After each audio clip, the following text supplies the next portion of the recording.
without further ado, let's dive into this one. Hi-ho everybody, it's the Gringo Scott. Today we will be reviewing the 2020 movie, The Midnight Sky. It is a Netflix original, I believe I'm not. Please feel free to correct me. This movie stars George Clooney. It's my 11th day of my video a day challenge. And if you want to see the other videos in this list, please feel free to check it out at the end of this video. Now without further ado, let's go ahead and check out The Midnight Sky.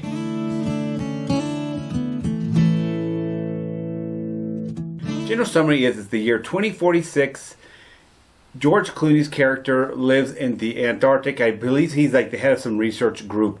He was or is currently in charge of the manned mission to a planet, I believe Jupiter's moon, that they believe is an M-class planet. They're sending a space people in the spaceship over there to check it out. It's after some event. Now, they won't tell us what the event is, but some event. And he's trying to communicate with them. Apparently, there's no way to communicate with the spaceship.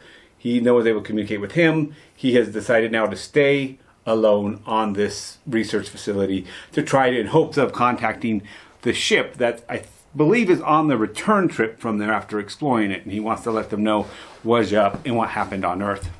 Though he doesn't seem to want to let us know what happened on Earth. That's pretty irritating. He then discovers there's a little girl, one of the researcher's daughters, that was left behind. So they have to work together and try to communicate and survive from this event. And that is the basic general summary of this story.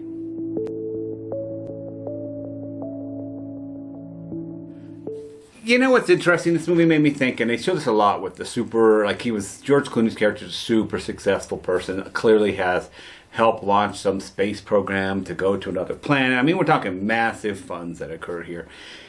And he has a lot of reminiscing and thinking back of his life and how he chose his career over like normal life, over family, etc., etc., etc. So there seems to be a lot of remorse around that. That seems to be a theme that a lot of movies will do, where it shows the main character super successful, but he regrets not having the family. So I feel like I've seen people who have not been successful at all, and then they regret not being successful. So I think their theme in this is balance. You have to have balance. You got to be careful not to burn out. That's right, Cooper. Shouldn't burn out. Out occurs when what you put in, you're not getting back. So you're sacrificing. We sacrifice when we choose to do something long-term, work out, get in shape, work on a channel, build a business. And when we don't get the results we think we deserve from the sacrifices we made, it starts to build up a burnout. So what we need to do, or what I need to do, or anyone I think would be a good idea, is I have a resentment muscle almost. I can tell, okay, Scott, I've worked too hard on this. I'm going to be resentful when it doesn't get the 1 million views that I think it deserves, because it might get 3 views. I say to myself, if this project that I'm working on gets 2 views, will I still be like, I enjoyed the process, I enjoyed learning, I enjoyed sharing, I am excited about it? Or am I like, oh, that's not fair, I put tons of effort out, and this Nimrod that spent 2 seconds with a camcorder that keeps cutting out sound, he got more views. Then I know I'm not balanced. So for me, resentment helps me know when I'm getting too crazy in something. There's something that drove me nuts in this movie. It's called... Tell me what the event is. They never tell you what the event is. Spoiler alert, I have to tell you. Don't expect it to happen. I sat there watching the movie with this anxiety. What's the event? I mean, they will even taunt you with it the whole time. There's a point where he starts to explain the event to the guys, some other people, but then the radio cuts out. It's so...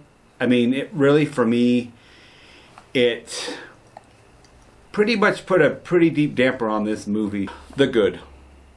It's nice to see George Clooney in a more vulnerable, older man, kind of broken life, with regrets and fearful and scary, trying to recapture, some type of trying to regain his confidence. That's kind of neat because normally George Clooney is Mr. Super cocky, so I think that was neat. I definitely enjoyed that aspect of it. That was neat to see. It's kind of refreshing to see that. What I really liked about this movie, visually, it was really cool looking. It was really neat to see. A lot of good special effects. The space stuff I felt like was very realistic as far as what I understand about space. So that was really neat as well. I really liked that they put that extra effort into it. Now guys, my overall opinion on this, I'm going to have to say they just really peed me off with this what is the event thing. Because 5 minutes narrating what happened, then I would have enjoyed the movie better. But because of that, it felt like the movie dragged and dragged and dragged and dragged, and I wanted to know what was going on. So that really did hurt my overall opinion of this movie. I'm going to give The Midnight Sky a scale of 1 to 10 a 5 out of 10. 5 out of 10. Peace! Yeah, boy!